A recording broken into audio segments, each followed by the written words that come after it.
I'm Radio Rebel. I'm Radio Rebel! No, I'm Radio Rebel. No, I'm Radio Rebel! Oh, I'm Radio Rebel! No, I'm Radio Rebel! No, I'm Radio Rebel! Okay, hello everyone. Welcome back to the Cartoon Soup podcast. Today, I'm talking about Ninjago Season 1. I'm overanalyzing it as fuck because I love overanalyzing things. So my history with Ninjago is I did watch this as a child. I think I only watched the first season because the only things I remember about the show was the reveal of the Green Ninja, of the samurai. So I'm pretty sure I only watched the first season of the show. I literally have no idea what happens in the next few seasons at all. So I'm curious about that. But yeah, that's pretty much my history. I think I watched this with my brother and sister. Yeah. So I'm using context clues to assess how much I like this as a kid, because I know that I watched this because I recognize these characters and my dad bought me Ninjago Lego sets, and I remember building the Ninjago Lego sets while watching Ninjago. But I remember literally nothing about like the plots and like, any sort of character arcs or character development or anything. I remember the looks of these guys and I remember building the Legos. I obviously watched it enough for my dad to be like, "Oh, she likes it. Okay, I'll buy her Legos." But that's literally all. Everything else has been purged from my mind. I'm not sure if I owned any of the sets. I remember the show, but I don't remember the sets. So I think I'm like the opposite of you. Ah, okay. Yeah. So let's just get started. So episode 1, Rise of the Snakes. Lord Garmadon's son unleashes serpents that have been trapped for centuries, and it's up to the ninjas to fight them off. So let's start off with talking about the cast. I kind of made this joke when we did our content suit, but I thought it was kind of funny, so I want to do it again. So every friend group has one. Tag yourself. There's Kai, the generic one.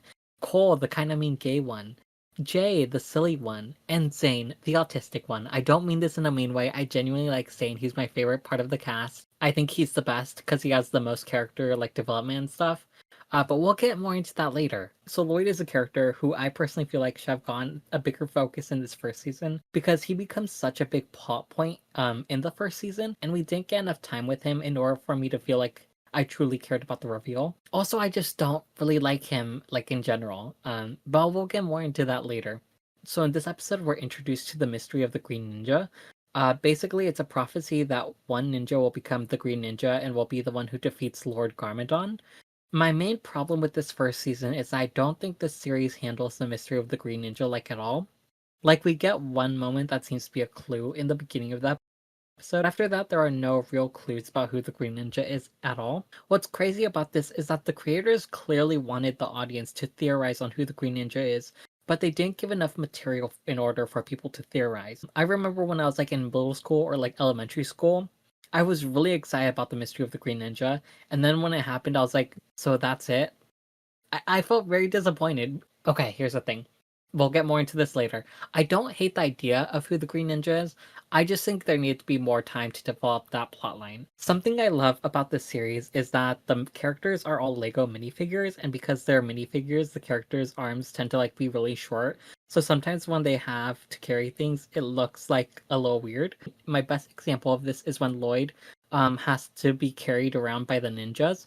So instead of just putting their arm around him or whatever, because it would look weird, they just carry him with both of their arms. It's so silly, and I really love the Lego humor part of this show, I guess.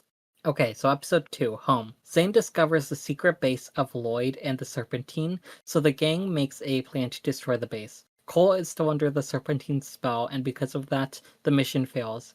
When they go back to their base, they find it destroyed, and they blame Zane, only for him to not be in the wrong the whole time. So, spoilers for Zane. So, starting with this episode, we get more clues about Zane's true identity. For those out of the know, Zane is a robot, but that won't be revealed until later. I don't hate this reveal. I actually think it's a fun idea, but I do wish we got to see more of his backstory in this first season. I'm pretty sure it's going to be explored more in the next few seasons. Are there more robots like Zane in this setting? There's only... Okay, there are more robots, but none of them are human-like, I guess. Okay. There's a robot bird that leads to the mystery of Zane, but we don't see any more human robots, I guess is what I'm trying to say. Humanoid robots. So he's special. Yeah, he is very special. He is my baby boy. Oh my god. I'm kidding. I'm kidding. He is my son. But anyways, I don't hate this reveal. I actually think it's a fun idea, but I do wish we got more of the backstory in this first season. There's this bird that follows Zane around in the first season, and at first I thought this bird would be a long-running part of the story because it seems to know a lot about Zane's past. Sadly, it doesn't show up at all during the later half of the season, only to be like an ally to Zane. It only shows up to help Zane during battles, so I'm not sure if it'll ever be like a big portion of the show when it comes to his mystery again, but I really wish it was. I should mention that I'm only a little bit into season 2, so I'm not sure if it does show up again, like in a bigger plot line, but I think it could be a cool idea if the bird that originally unlocked Zane's past unlocks more of Zane's past in the future. So at the end of this episode, the Serpentine destroyed the ninjas' monastery, and the way the majority of the ninjas react to this really pisses me off. For some reason, they decide to put the blame on what happened to Zane because Zane led them to the Serpentine hideout. Now, obviously, they're being irrational, but to me, this irrationality felt overdone to the point where I personally felt like it wasn't how the characters were truly feeling, and to me, it just felt like the writers needed an excuse for the drama. And I hate it when drama doesn't feel natural in stories, so I did not like this portion of the story. It just felt very forced. I was like, really? Also, Zane is just my favorite character. I think he's so sweet and I love him so much. And seeing them get irrationally mad at Zane made me really defensive. Isn't this normal for boys though? No offense. To just like You get mean, angry and then find a scapegoat. yeah, you're so right. And you know what? It's funny because Zane never does that because I don't know where I was going with that. I think it would have sounded wrong no matter what direction I said that. So forget I said that. He's not a Um, human. I mean, yeah, but like he's a human to me. I'm sorry, I feel Well, really gross. there's nothing wrong with not being human. Well, he's not a human, so he's not burdened with all of the illnesses we have. The mental illnesses we have. Like irrationality. Yeah. Yeah. But yeah, I just was really annoyed by how irrationally angry they got at Zane. So there's this minor character we see a lot in this first season, and that is the mailman. I really enjoy the antics he's forced into because of the ninja. And I really hope that he's a recurring character in the next season. So I wrote down the only man I trust, and Mal's giving me a look. It's just his facial hair, you know. You know what? I didn't consider that when I wrote this. Yeah. I'm still gonna defend him for a bit, but like for now, he's on the fence for me. I guess now that you mentioned that. So episode 3, Snake Bit. As the ninja find a new home, Lloyd ends up releasing another Serpentine clan. It's up to the ninja to stop the new Serpentine group while also saving Jay's parents. I really like Jay's parents. I love how sweet both parents are together, and I like the way they act around Jay, even if they can be a bit embarrassing. If I had parents like these, I would also be embarrassed. I just want to say the red seating in that car with the yellow symbol. When I first saw that immediately, I was like, "Wait, is that like the Soviet flag?" We love communist healthy parents. Is there communist subtext in this children's cartoon? Are they turning the kids into communists? I wouldn't be surprised. But yeah, I think his parents are just nice, and I do understand why Jay feels annoyed at times, but like I think they're very sweet. Don't give me a thumbs down. I just don't get the parents being. Their accent is very funny. I don't know how to describe accents, but it's like you have to listen to their accent because it's fucking wild, I swear. Is it But Southern or Midwestern? it feels kind of southern, but it's like the way they say it. The way they say it is just so silly. I think it's more Midwestern, but yeah. So the new Serpentine group are called the Fangpire, and I really like the idea of their power. At first, they seem to be regular vampire snakes, but then it's revealed that not only can they turn people into snake vampires, but they can also have objects into their control. If I had to guess, this was done to make the Ninjago Lego sets more marketable. But despite that, I still think the idea of turning regular objects into like snake vampire objects that you can put under your control was a really creative decision, even if it was just to sell toys. Like in this episode, a regular helicopter like turns into a snake copter, and I think it just adds a really nice pop to the show, even if it was only added to sell Lego sets. Okay, episode 4, Never Trust a Snake. Zane has a dream about the Green Ninja, causing the ninja to argue on who really is the Green Ninja. Meanwhile, Lloyd releases a serpentine called Pythor, and together they end up taking over the school Lloyd used to go to. Pythor betrays Lloyd, causing Lloyd to be captured by the ninja and for Lloyd to eventually be on their side. So in this episode, we get our first and only clue, on who the Green Ninja is through Zane's dream. I think it could have been interesting if we got more of the dreams and that slowly put together the pieces of who the Green Ninja is. I hate how we don't get any real clues behind the mystery, and I feel like having the audience play along with the mystery in this season would have made it a lot more engaging. It just has so much potential, and it's sad to see that aspect of the story never come to fruition. Something I do like, however, is Zane's dream. I like the way it's handled. The visuals and colors are somewhat different from what we usually see in the show. And I think they add a unique touch with like how slanted the perspective of the camera is in this. And I like how it's basically saying, hey, this is a dream in case you haven't noticed. I'm not the biggest fan of dream sequences in general, because I do think they're overused, but I did like this one in that aspect. So Lloyd releases another Serpentine clan, but only one Serpentine is found, that being Pythor. In the beginning, it's hinted that Pythor ate everyone in his clan, and I think it would have been a really cool idea if it was explored more in the series. I do understand that this is a kids show, so they can't go too far with the idea of like cannibalism. But I did like the idea. And my thing is, he does end up eating another person like later in the series, but it's seen as a joke. So I'm just curious why they kind of like jokingly had him eat more people. I think it would have been cool. Just saying, I'm not saying cannibalism is cool. I think the idea is cool though. Marco is pro cannibalism. Stop. We should be teaching the kids about cannibalism. I really like how first it seems the Fangpire and the Hypnobrai, the first two clans Lloyd releases, are going to have a huge battle. However, that expectation doesn't come through, and instead they end up becoming friends. I did not expect it. I was fine with it. I liked it. So it may be a common opinion, but I don't like Lloyd.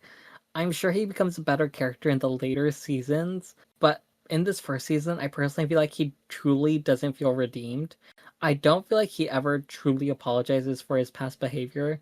And I think the Ninja Crew has every right to dislike him, because he literally sets into motion the entire plot of this series. So, just saying. Episode 5, Can of Worms.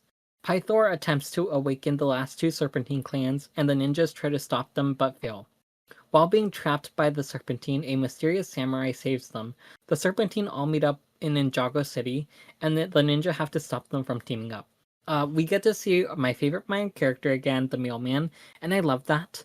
Though I can't help but wonder why he's climbing up the mountain when we only know snakes live there. And like, these snakes have been hidden for centuries, so I'm like, why is he climbing up there? I will say, there was this really iffy part about the mailman, where after the ninja are climbing up the mountain, he yells at them, but the way he yells at them sound like a bunch of fake Asian noises. I was like, okay, what is going on here? Like, I'm not sure if that was actually an Asian language, but like, I don't think it was. So, I'm iffy about that part. Just warning y'all. So Kai gets poisoned by one of the Serpentine, and he starts having hallucinations. And I really like that what he hallucinates is the Serpentine actually being gnomes and gingerbread men. It was a fun touch, and I wish he was completely out of it for the rest of the episode, but by the last third of the episode, he's back to normal. Is there a Christmas episode? No, there is not. This is just my god. What? There's no Christmas episode? At least in this first season, there isn't. That's fucked up. Do you love Christmas episodes? Yes! I love Christmas. I could have seen that coming. I know how much you love Christmas. So we see the samurai for the first time, and I love that they gave spoilers on who the samurai is, but Nia, Kai's sister, ends up being the samurai, and I like how they actually gave her a role instead of making her into a generic minor female character. It's kind of slay. So I gotta talk about this gay moment in this show that I love. So Lloyd dies. Zane's ninja outfit pink. So for the entire episode, Zane has to wear a pink ninja suit. So then Zane and Cole are fighting a Serpentine, and the Serpentine calls Zane Pinky.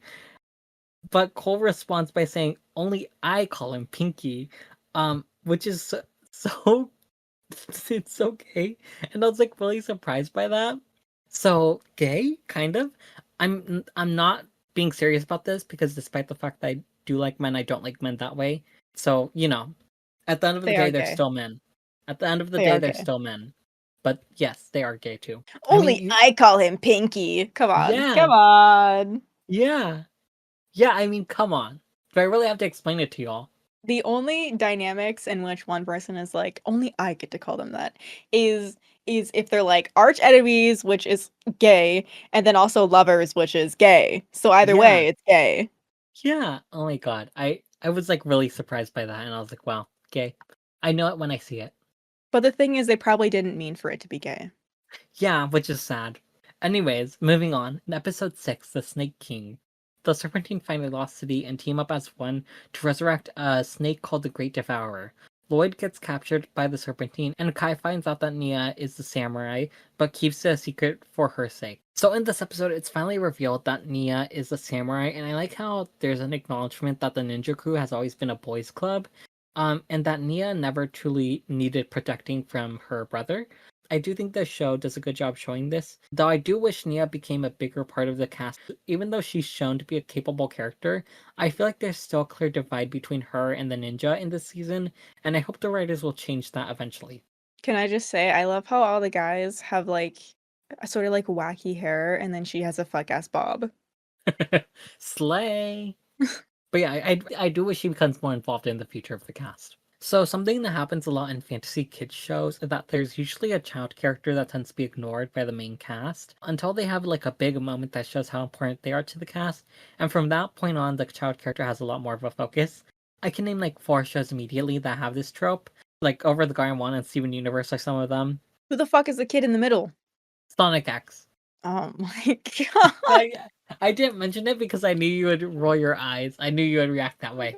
Why was my first thought Digimon? You know, I kind of see it. He has a Digimon outfit on. I should have done Digimon, you know? I didn't think of that. Anyways, where was I? The reason I hate this trope is because it makes the adult cast look like assholes for ignoring the child character, and it also makes the child character look kind of annoying.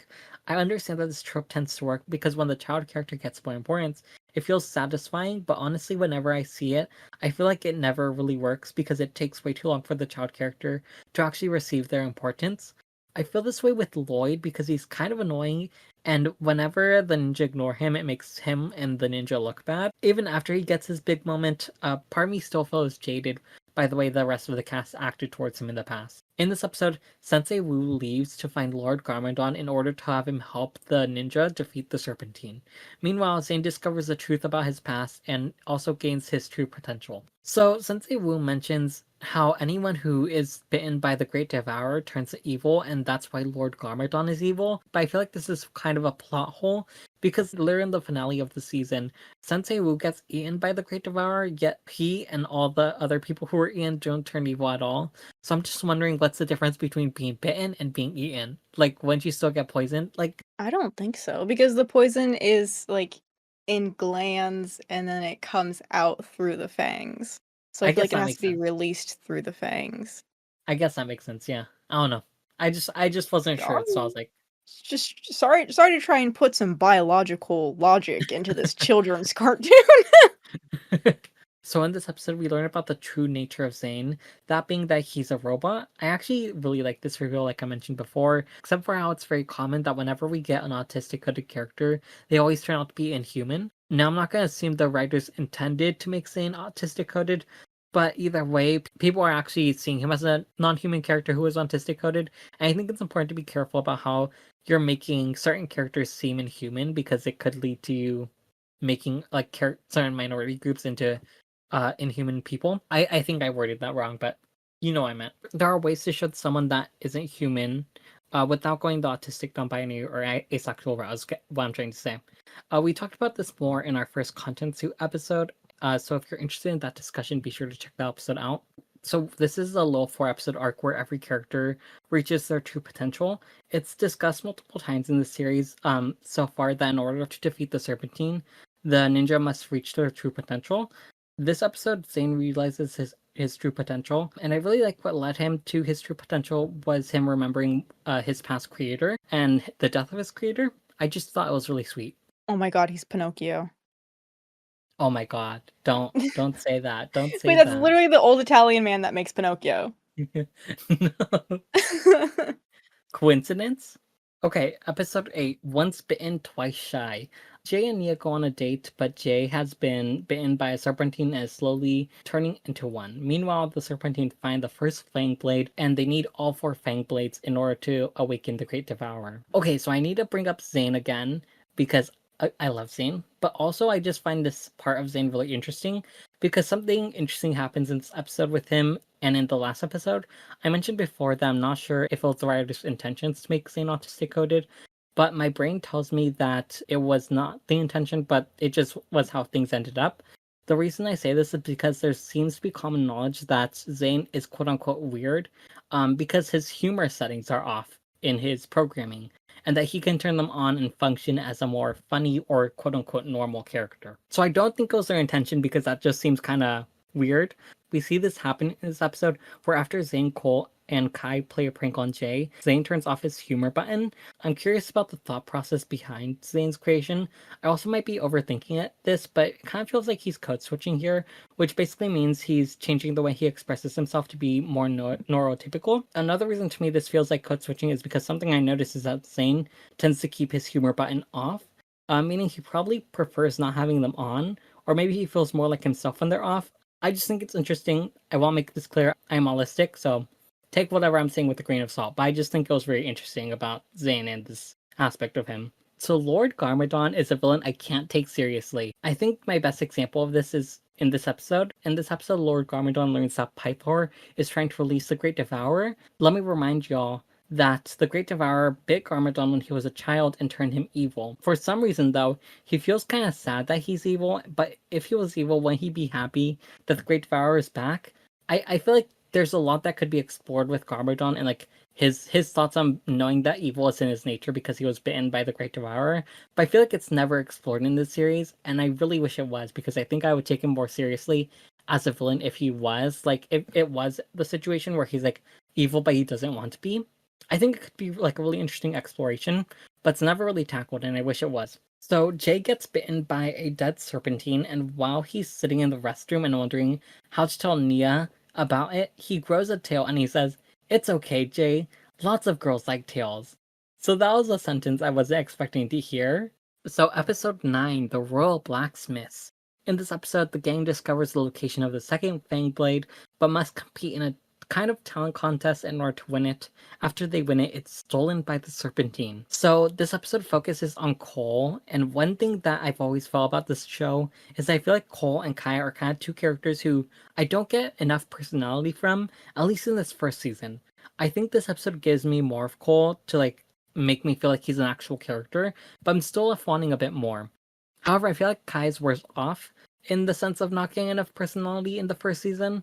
I have a feeling Kai will probably get more personality and backstory in the next seasons, but for this main series, he felt kind of like a generic main character. Also, how this show is like 13 episodes long, and I feel like in that time frame, they should have gotten a good grasp of all the characters. But in this episode, we get an exploration of Cole's like family, and basically his family is like a performer, like a dance performer, and this is him learning to not only be confident in the fact that he's a ninja, but also letting himself like also be a performer at the same time. I thought that it was really nice. In this episode, Garmadon and Sensei Wu go back to the normal world through a portal, and I like how instead of just explaining to Sensei Wu to jump to the portal, Garmadon pushes Sensei Wu into the portal instead.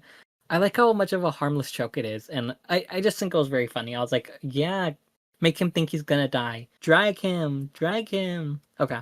Episode 10, The Green Ninja. The ninja fight for the third Fang Blade in a volcano, but fail to capture it. They rescue Lloyd, though, and it is discovered that he is the Green Ninja. So Kai is a bit annoying in this episode, and while he is right on some level that Garmadon shouldn't be trusted, he's clearly doing too much. I like how Kai eventually realizes that he's not the Green Ninja, but I've mentioned before how I wish we got more space for the Green Ninja reveal to happen. Maybe if we got to see Kai's actual thought process when he realizes that he's not the Green Ninja in real time instead of just him revealing it after the fact, I would have felt a bit better about it. So basically what happens in this is that there's a scene where Kai has to choose between saving Lloyd or getting the third Fang Blade. And basically we see him like looking between the two of them and like trying to decide what's going to happen.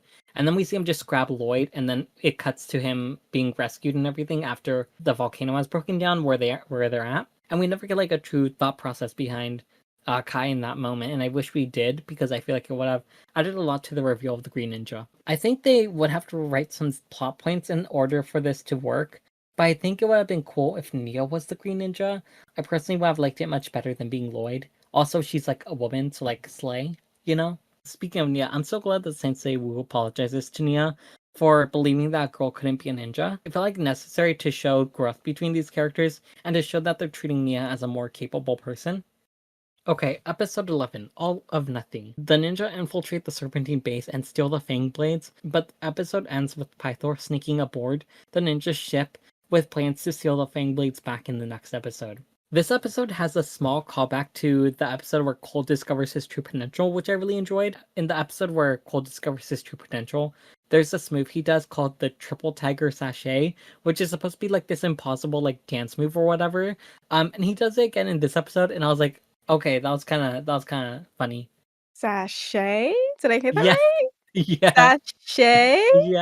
yeah. So they're all these guys are gay. Yeah. Okay. All right. I mean, I told you he's the main gay one. Sachet? I mean, come on. And he does it again this episode, and he's like, yeah, like it was a lot. I'm just saying it's obvious. Anyways, I thought it was a nice callback. So Zane gets poisoned and starts hallucinating in this episode for a bit, and I think it was a missed opportunity to have the hallucinations be some kind of holiday. Like when we're first introduced to the poison, Kai sees Christmas themed hallucinations, and I think it could have been cool if we got another holiday themed hallucination. Or another thing, we could have been shown that like maybe Zane doesn't like vegetables, and then it would make sense for him to have vegetable hallucinations, I guess. I think it would have been cool too. Episode 12, Pythor steals the Fang Blades from the ninja crew under their noses and awakens the Great Devourer. The episode ends with Pythor and Sensei Wu being eaten by the Great Devourer, leaving the ninja to find a way to defeat it. Rip Mailman, he gets hit by a bus. I would do the praying sign, but I don't know how to do it. Like, I think it goes up your chest and to the left and to the right. So up forehead, down To the right, here. to the left. Yeah. Father, Son, Holy Father, Spirit. Son, Holy Spirit. Okay. Well, I He guess dies? JK, he survives. And ignore Oh, the snake that's behind him. You know, I'm sure he's fine. I feel Anyways, gaslit. so there's this moment where the Serpentines steal a bus in order to awaken the Great Devourer, and there's this one man who, despite being sad that he's like kicked off a bus, also forgets his sadness and just starts eating a sandwich. Stuff like this is common in like Lego video games. So I'm glad to see it happen in the show too. There's also this kid who tries to explain the flying ship that the ninja have to his mom, and I love it. Oh my god, I mistyped. I said I love his mom, but I wrote I love Ho the mom. Marco, you can't call women hoes. I'm so sorry. That was a mistype. I genuinely didn't mean to do that. Marco, you can't call women hoes. I wasn't calling her one. I was just it was a typo. It was a mistake. Marco, I can't believe you hate women. Anyways, his mom was just like did not believe her son, but was like, yeah, okay. Like I'm just gonna pretend like I know what you're talking about. So there's also this moment where Sensei Wu decides that he's going to face Pythor alone. And while it makes sense that Sensei Wu decides to do this, it doesn't make sense that the ninja wouldn't go after him. Kai basically says like, what do we do now? Because they basically they're in a train or like a bus car, and basically Sensei Wu cuts off the bus car handle that connects them together, and they're basically like slowly drifting apart. But it doesn't make sense to me because they have magical weapons. So here's the thing. They have these magical weapons called the golden weapons that I've never really mentioned before because they're not really important to the story right now. But basically the magical weapons can turn into vehicles. Like Kai's magical sword can turn into a car. So I'm like, why didn't you use your magical weapons to like turn into a car or a plane or a bike and just drive over there? Actually, the answer is actually really simple, which is that's not convenient to the plot. I know, and that annoys me because I'm like the writers knew this could happen. They could have done this, and they just didn't, and that really annoys me. I hate it when I can see the writer's hand in a story most of the time, I guess. Yeah, but I also think they were like, kids will forget about it in the moment. You're probably right. Yeah. I think there were a few kids in this moment that were like, why don't they just use their vehicles to drive over there? I'm sure there were. Yeah. They're probably like, oh shit, a cool battle's about to happen. Okay, episode 13, The Day of the Great Devourer. With the help of Lord Garmadon, the Great Devourer is defeated, and everyone who was eaten turns out to be alive. Garmadon also steals the golden weapons. The dialogue in the beginning of this episode was kind of bad in the beginning. So basically, Sensei Wu and Pythor, one of the Serpentine, are about to be eaten by the Great Devourer, right? And so when he's like getting ready to sacrifice himself, he basically says like, "You got this, go ninja, go." So he's basically saying, "Go Ninjago." And I was like, okay, this was meant to be a serious scene, but I was like, "Boo, tomato, tomato. Why are you making a pun at such a serious scene? Like you are literally about to get eaten, and everyone thinks you're gonna die, and you're making a pun." Oh my god! I was like, "What? This is so corny." Because But he's yeah. an old man. Oh, we know old men like to make puns. I think the ending for this show makes sense, and I think having Garmadon be the one who defeats the Great Devourer is a nice way to lead to the next season, since after Garmadon defeats the Great Devourer, he ends up stealing the golden weapons. I think it was a nice way to lead to the next season. And that's pretty much my notes. Overall, I think ignore the slide.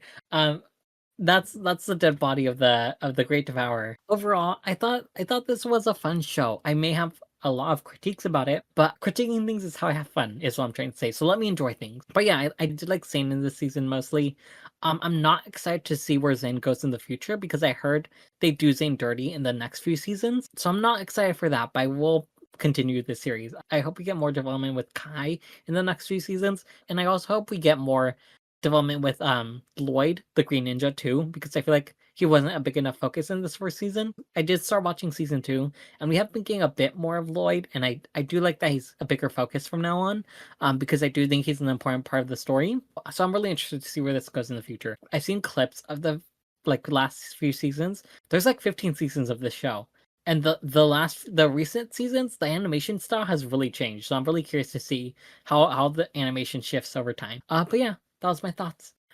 Mal, do you have anything to say? I really don't. I don't have any other stuff to add to this. Or actually, I have a question for you. Do you think this holds up as a show? Kind of. I think it holds up for kids, but like as an adult, not. It isn't the best thing. I mean, it's still enjoyable, but like, how do I say this? It's definitely still enjoyable as an adult, but I don't think it's something most people will find looking back into worth. I guess is what I'm trying to say. Okay. I mean, I still had a lot of fun with it, but like, I also like anime, so take what I say with a Ugh, grain of ugh, salt. ugh. Ew. Anyways, you guys, that's my thoughts on LEGO Ninjago Season 1. That's everything for now. Don't let your brains become soup. Goodbye. Wahoo! My throat feels kind of bad.